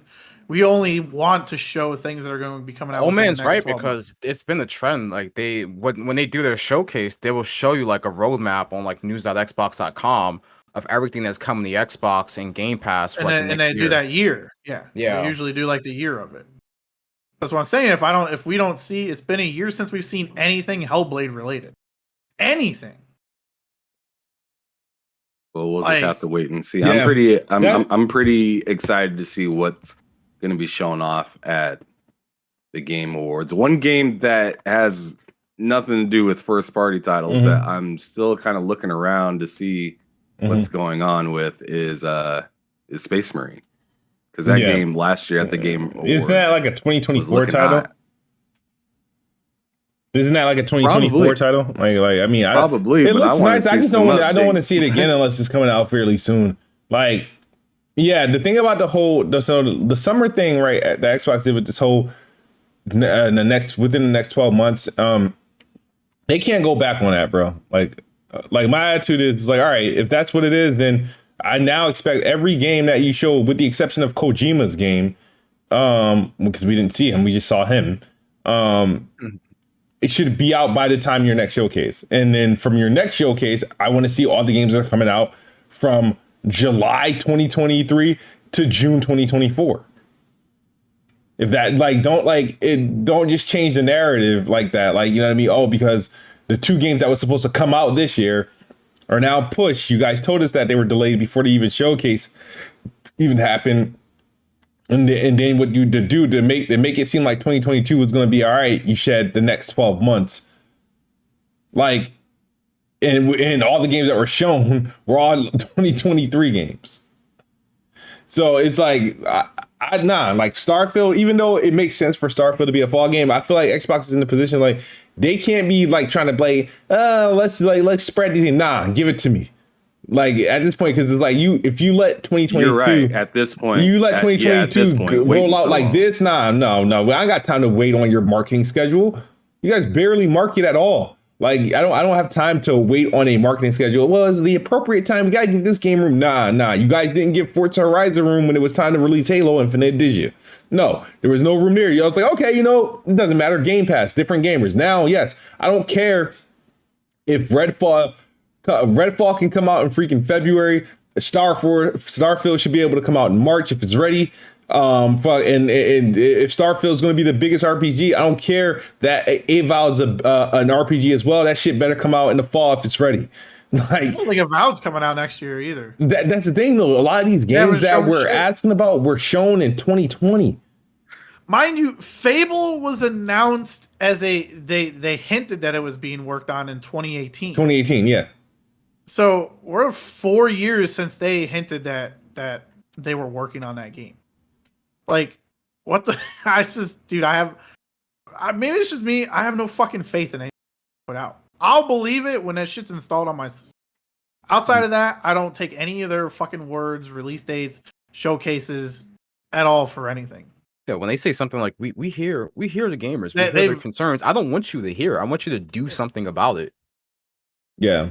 You can hear me all day long talking about my concerns of your platform and your release schedule, but if you're not putting together a plan to say, hey, you know, we need to have an update to show our gamers the progress of a lot of these different games, just to reassure them, then I'm just gonna lose faith.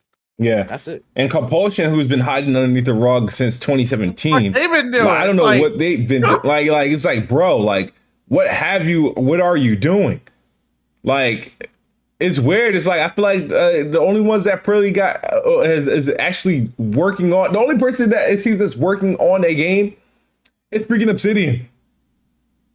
Either we got to find out via leaks or something like that. It's like, and then like this is like like what Xbox needs to do. They need to buy studios right when the game's like 50% done, but before they've made a deal with any other publisher. That's what they freaking need to do. Like it's like, all right, this is guaranteed to come out in the next like 6 to 12 months, and you guys haven't shopped it yet. Let's take it now. Like yeah, just sign the artist to a record deal when they're halfway done with their album. Yeah. Yeah. No, that's what needs to happen. It's just that I find it hard to believe that they have actual 23 studios, right? And nobody has nothing to freaking release. It's like, I understand, like, even like, but think about Machine Games. When the hell Wolfenstein 2 was 2017. Oh, aren't they doing, what was it, Indiana Jones? What was they doing? Indiana Jones? Or who's doing that one? It's them with it's them and Todd Howard working together on that game. I know Ed was doing Doom and whatnot, but so it's like, I don't know, man. It's just like it's crazy. It's a lot of these studios, and I don't know what to turn 10 so damn long for Forza. Their last game came out a month before the Xbox One X. Yeah, that was 2017. Was Forza 7? Yeah, and that game's delisted, so you can't even like actually buy that game. That game literally lived a whole life cycle before they released the next game, and that never happens. Well, Turn 10 was helping out on Halo. Remember, they had to stop what they was doing. You know, huh? Something like that. You mean Forza Horizon 5? They No, I said Turn 10 was helping out. I know they Halo. mentioned Turn 10 is actually helping with Fable as well. Damn. They didn't help with Halo. They probably I don't think they did anything with Man, it was some crazy stuff like that, man. And is it too much for me to ask for the Coalition, even though they recently released the game? Like they've like it's like what game damn. did they recently release? Well, you got to think about it. The Coalition has done. They did Gears Tactics with a splash damage in 2020. And they did Gears 5 in 2019, and then they did the Matrix demo in 2021. I'll count the Matrix. Don't count the demos now. Well, I mean, it was they played the demo. They played a major role in that. A fucking demo out here. Come on. No, I'm not saying. Well, I'm just saying as far as work production, it's like it's production. Well, maybe they should have worked on it. Maybe they should have made a fucking Matrix full ass game instead of a demo. You know what I'll accept instead? They've been working hard on Unreal Engine. They have. Yeah, thank you. I'll take that one instead of they made it. But that was a part of the Unreal Engine. That was the whole purpose of Unreal Engine 5. They needed a working, playable demo. We sure that the Coalition made Gears? Who made Gears? It's Splash Damage in collaboration with the Coalition. So they probably just had like a couple people help support it. Yeah, but at the end of the day, they still have one of the most recent game releases. 2019. I mean, you got to think about it. It's like, all right, 2019, they're probably due for another. If you look at their release cycle, right, for Coalition, ever since they've been the Coalition, Gears, you had the Gears Ultimate, right, the remaster of Gears 1 in 2015, and then you had Gears 4 in 2016, and then you had Gears 5 in 2019. So they're probably due to release a game next year. Don't know what it will be, but they would be. I hope it's not another Gears. It's probably not another Gears. I really I want them to do the way that they ended Gears 5, you kind of need another Gears fairly soon. Like what do you? I'm sorry, Gears 5 was the worst out of all of them. No, I disagree with that. I totally disagree with that. What? I really like Gears 4. Gears 4 is the worst. No, Gears Judgment is the worst, and then but as far as Go ahead. No, I was saying Gears Judgment is the worst, but Gears 5 is much better than Gears 4. Obviously, I don't think they're messing with and they haven't made a game better than the first 3 Gears games. Who made the first 3? Epic did. The Coalition. Epic made it, but a lot of those people are from Epic. The people that made Gears of War aren't even at the Coalition anymore. Yeah, they are. The big head directors. The majority of that team that worked on Gears at the Coalition are the original Epic team, dude. That's like saying that's the reason why they're the masters of the Unreal Engine. Why is the Coalition the best developers of Unreal Engine outside of Epic? Because they're literally a part of they originally came from the Epic team that did Unreal Engine 2 and 3 and whatnot. So that's the reason why. There's no other reason. There's got to be some core that's still there, because there's no way it's all new people and they're the only studios that can that other developers go to for assistance on Unreal Engine over the last like freaking 7 years. They're Unreal Engine devs. Yeah, I mean, you got some of the best developers that are masters at one of the best engines, if not the best engine. But yeah, man, I mean, I got nothing. I did want to get Troy. I know you probably tired as hell right now. Your thoughts on 2022? For Xbox as a whole. I know since you are because you don't have a PlayStation, you have an Xbox and I think a Switch, you said, right? That's right, yeah. So how was this year for you? Like, not considering everybody else?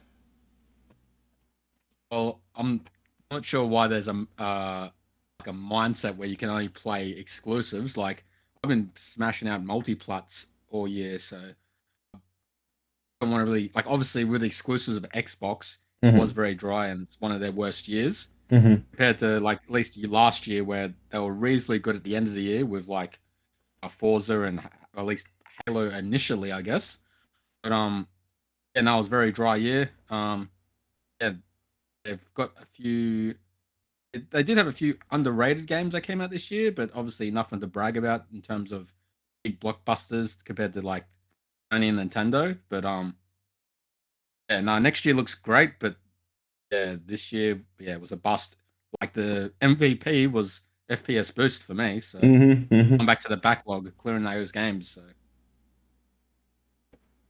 Yeah, I agree. I said it in the 2-year anniversary, tweet, like one of the best things about Xbox, and I know people laugh at it. The best things about this Xbox was FPS boost. I was able to revisit a lot of games and have them play and experience them in a better way than I've done, and it was a blast. Hopefully they continue stuff like that. But yeah, I understand the whole thing about like not only playing games, but I think when people talk about 2021, they only want to point to like Halo and Forza, but I feel like Psychonauts was one of the best games to come out last year. It still gets overlooked. Still a lot of people haven't even played or beaten it yet. But Psychonauts 2, really, really good game. That was a Game of the Year nominee, wasn't it? Yeah. Which Psychonauts 2 was my Game of the Year, mind you. Oh, wow, okay.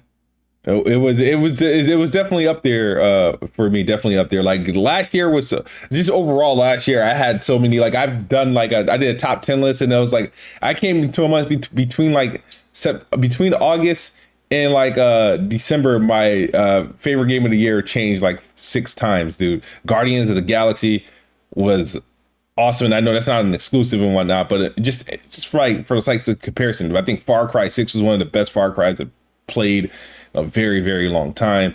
Yeah, but I don't know, man. But hopefully, like next year is supposed to be stacked. I know early in the year we're getting hit with like the likes of like Dead Space. I know Callisto Protocol is next month. Yeah, that's gonna be pretty Hogwarts cool. Legacy. Hogwarts is that's February, right? Yeah, February. You got the Wulong game, which is in March. You got the what's the Like a Dragon, Itching Like a Dragon? Am I saying that right, Logan? Yeah, it's Inshin, I think. Something like that. They changed their. Yeah, I where's still Chris miss Righteous it. at when you need him to pronounce these things? I still miss, like, I still am a little bit upset that they're going away from the Yakuza name, but I get it. Yeah. And then, but is that a Yakuza follow up though, or are they just using that name? No, they're going away from. They're changing the name from Yakuza. Like the Yakuza name's completely gone now, and so that's why it's now being called Like a Dragon, and then it's like the subtitle after that. Because like the Inshin Like a Dragon Inchi or whatever the hell it is, like that's actually like it's just a Yakuza game, but that one's like way before like any of the other ones. Gotcha. All right. Like it's gonna have like a whole different kind of vibe to it. Okay, so I mean, I think early in the year there's going to be some games, but remember all the games that were like delayed from 2022, and and I know Arcane hasn't they've been showing off Redfall a lot. When do we get the release date for this thing? Like, and watching, I hate they keep showing this game and Just Force are going to tell us it's like May or something. I think that's too late. I think March is my guess. March, and do you think we get it at the Game Awards or? Because we don't get it at the Game Awards when at that point. I don't think it will. Like, I think they'll just put a release date out. I don't think we'll get a release date at the Game Awards for Redfall. I think Redfall is too close to being like released. That they'll probably just do their own thing with it and not put it at like a big event like the Game Awards. I'll probably save the Game Awards for like other like maybe not unannounced stuff, but maybe stuff that we haven't too much about. Because we've seen, like, out of all their stuff, we've seen the most from Redfall. Yeah. We have. Yeah. So for them to, like, I guess, show it more outside of a release date, like, that's all I want. So it's a release date. You've shown enough of that game. Yeah, that's true. That's true. That's absolutely true. I think they need to, but I hope we get something. Xbox typically shows up with about maybe 1 or 2 games at the Game Awards. Are we getting new games or are we getting games that we are aware of?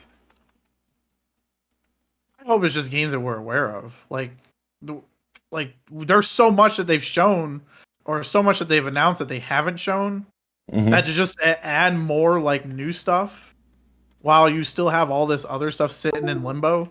I think it's just a smack to the people that are waiting for these games.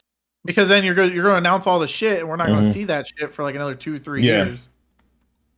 Where like the stuff that we've already seen should be what your focus is on, getting it out, getting it shown off, and then once you're getting that stuff kind of cleared out of the pipeline, then you transfer over to hey, this is like our new pipeline of stuff that we're putting out. Yeah, no, I agree. Like I don't want to see anything new at this point.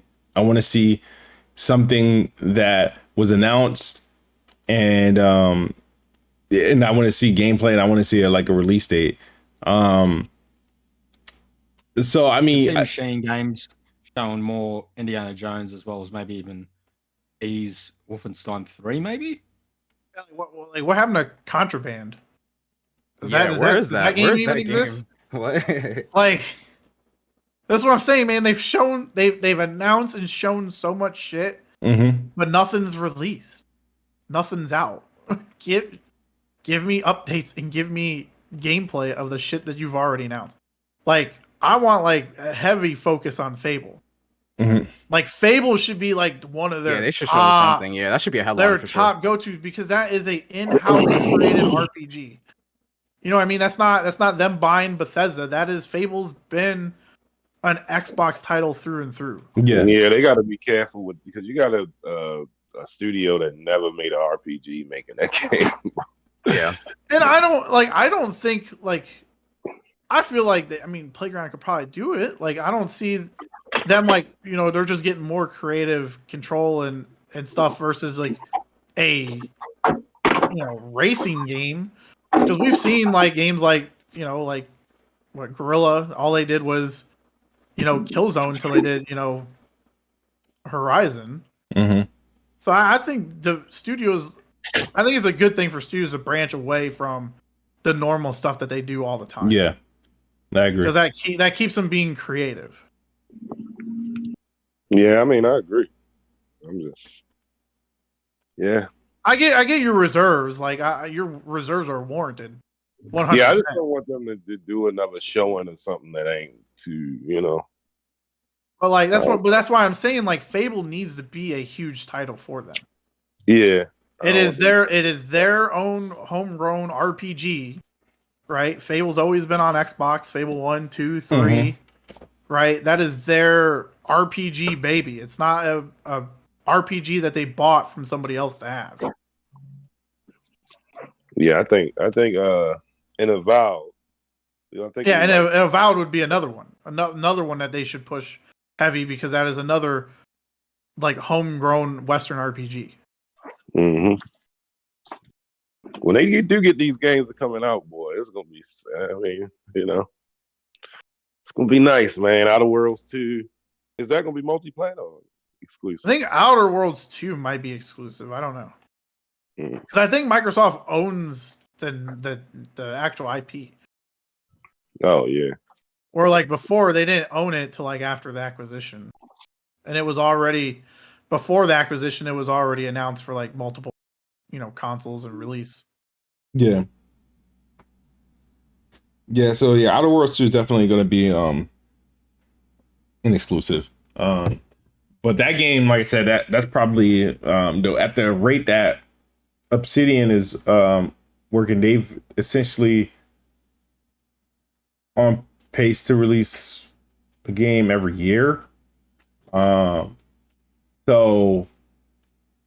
I think I do think Avowed, it's either Avowed or Hellblade that's next fall. I think both of them should be due. They both were announced around the same time. Hellblade being announced like several months earlier.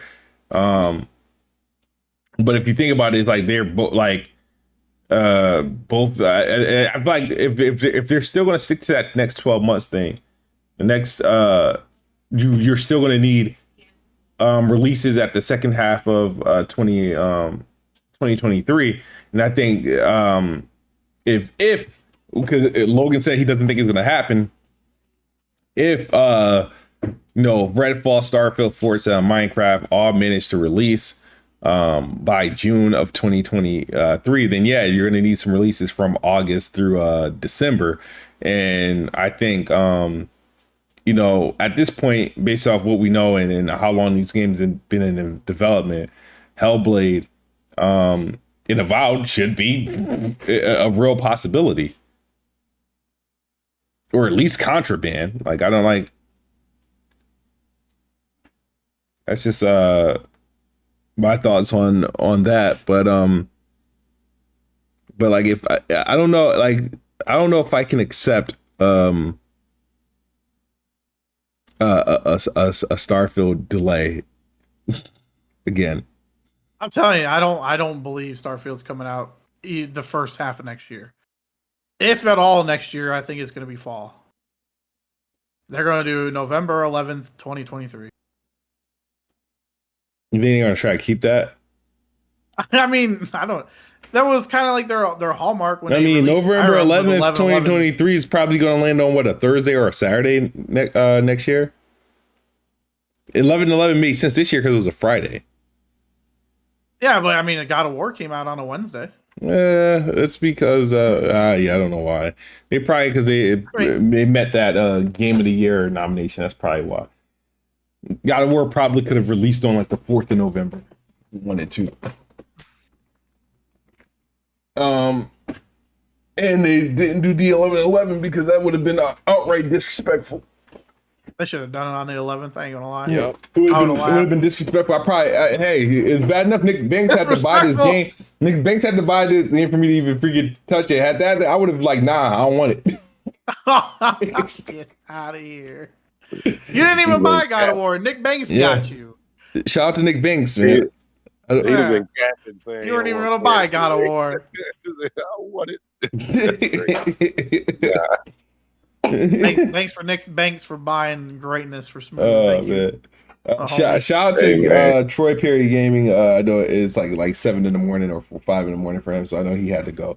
But yeah, we about to get out of here anyway because it's 1:30, and this was a good test run for our Saturday morning shift podcast. So shout out to everybody who did show. We still managed to break 100. So and that's me not really advertising. I think I sent out one tweet. I didn't post anything on YouTube, but we got to see, with the time, if everybody's okay with this time, or you think we should go a little bit later. I know Xbox 2 sometimes go on Saturdays, and Xbox like Saturdays. I think that's Miles Dampierre typically does Saturday. But the goal is for me personally just to have like balance in life and stuff like that. Get a podcast out earlier morning, be done by early afternoon, and just utilize the rest of the day and go from there. So but yeah, if you guys think this works, I mean, I'm definitely down to keep it.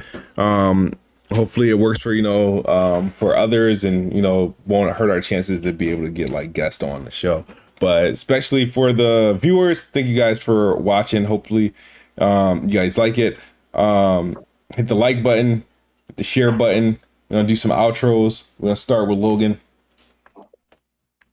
Oh, I don't really have much to say, other than I kind of like doing the Saturday deal. I kind of like this. I feel like the panel's a little bit more rejuvenated, and then we get the whole entire week's worth of news versus like a couple days.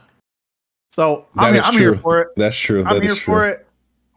I definitely do agree. Like, definitely do it in the as early as possible to get it done out of the way, so everybody can enjoy their Saturdays. It's still a great turnout. Thanks for everybody for showing up.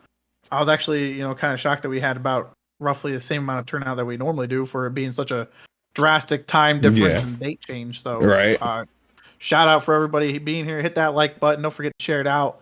And I'm gonna be getting back to playing God of War after this. So yeah, same here. I'm gonna get some air and I'm gonna get back to this game. Dope as J, man. What you got going on? Everything's good. It's a great podcast. The show was very active. Had some great guests pull up. Make sure you guys drop a like, subscribe if you haven't subscribed yet. And yeah, everyone enjoy their weekend. I'm gonna play some more God of War, then head to the gym in a bit. Awesome. Ham Solo. Am I saying that right? Yeah, Ham Solo. It always sounds like it's the first time you said my name. Anytime you say my name, you have such a hard time saying I want to say Ham, and then I want to say Han. Like, I want to say Han Solo because of Star Wars, and then you see it's like I was like, one of them, is he playing on Han Solo or is he playing on Ham? Like, or I go Ham Solo, or I'm playing off Star Wars.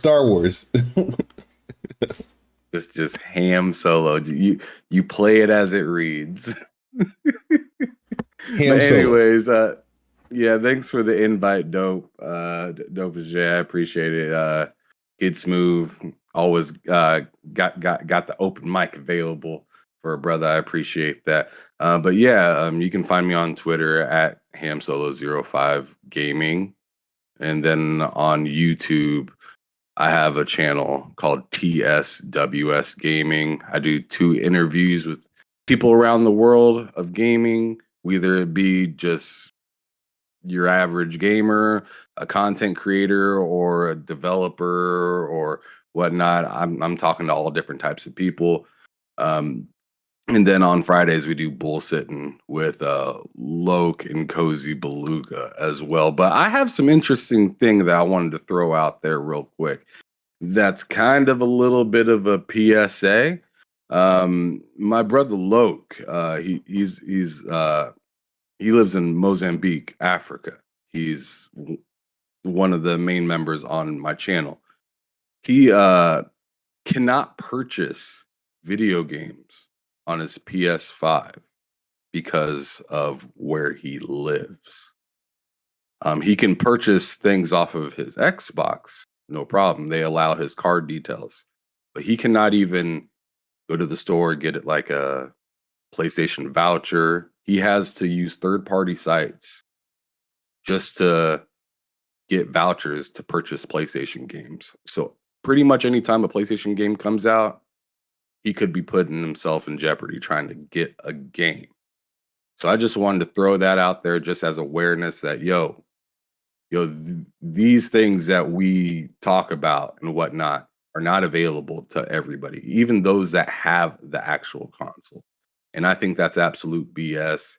And, people should actually stand up and say something about something like that. Like, bro, like how y'all, I don't know. Like, I'm sure you're gonna like once Marvel allows, or EA allows, gets allowed the opportunity to make the Black Panther movie, or like not movie but video game, and place it in Africa. But bro can't even buy the game on the console. Ain't that something? Is it just like, is he the only one that can't buy games? Like, where's he from?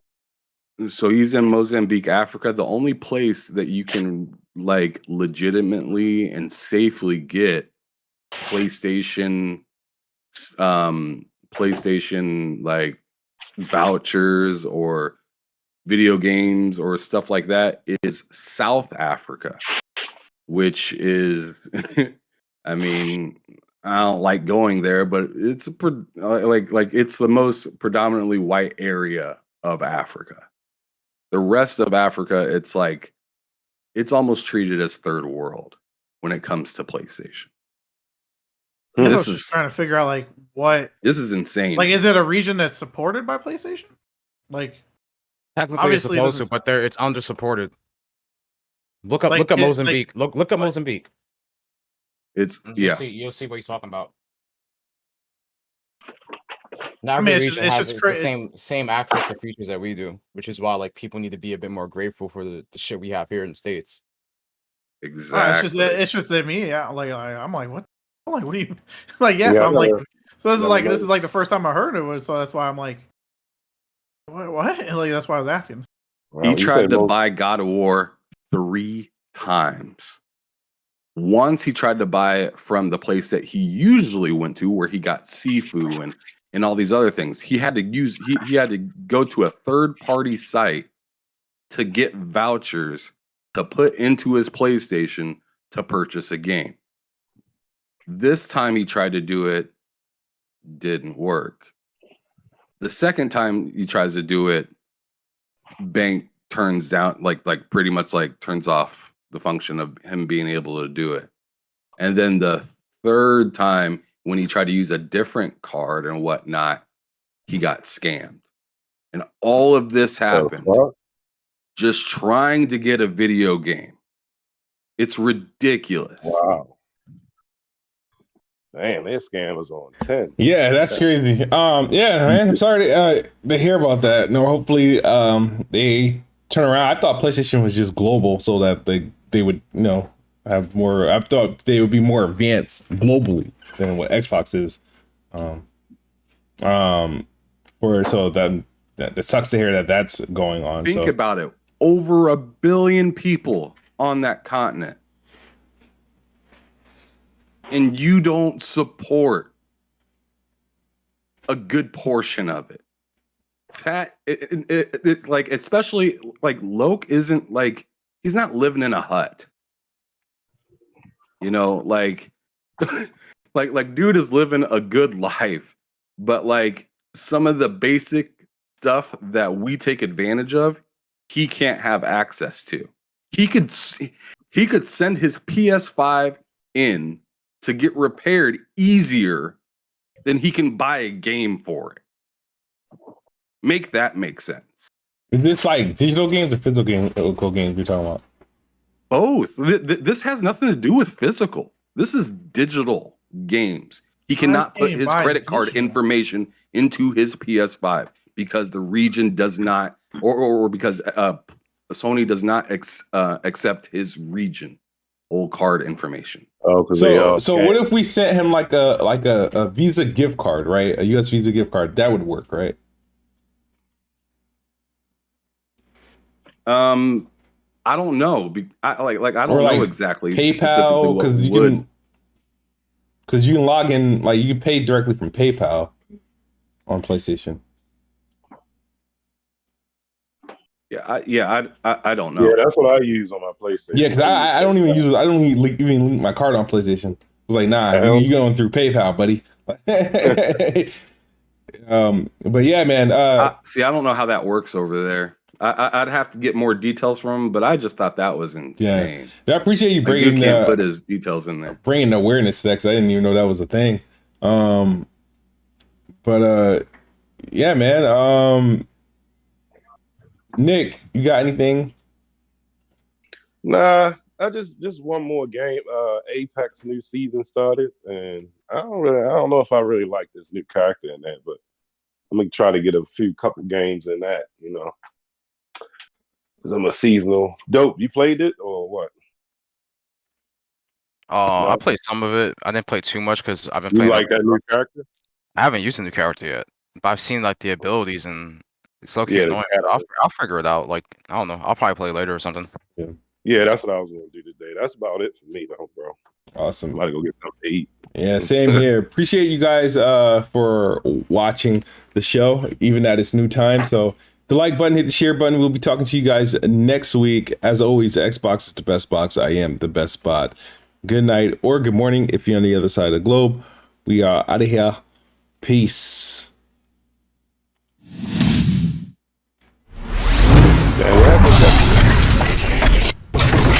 I think he works today. Like his work schedule